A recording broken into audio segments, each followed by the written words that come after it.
So again po, we reiterate na halos pa rin yung laman, given that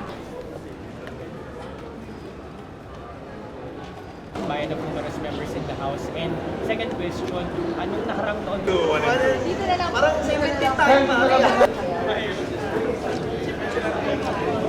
Okay na.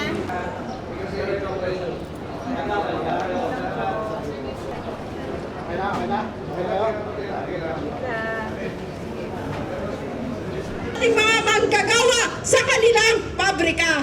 Kaya malinaw sa ating mga ng iba't ibang protesta sa ating mga komunidad. Bahal ng sangkot! Dapat managot! Dapat managot! Nagawa sa mga kurakot!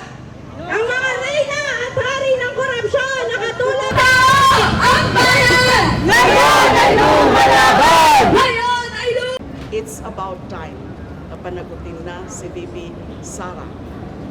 At matatandaan din po natin, o alam naman po natin na as mentioned already, ay yung pag-dismiss ng impeachment complaint o yung pag-declare as unconstitutional ng impeachment process ay on technicality lang, on procedural grounds. Wala pa tayo sa substantive.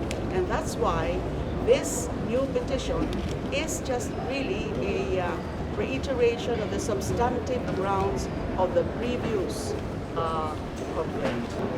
Kung akala ni VP Sara Duterte ay lusot na siya dahil doon sa teknikalidad sa naging desisyon ng Supreme Court, narito ngayon ang 17 matatapang nating mga kababayan kumakatawan sa milyong-milyong Pilipino na nanawagan ng pananagutan sa mga nang-abuso sa kapangyarihan.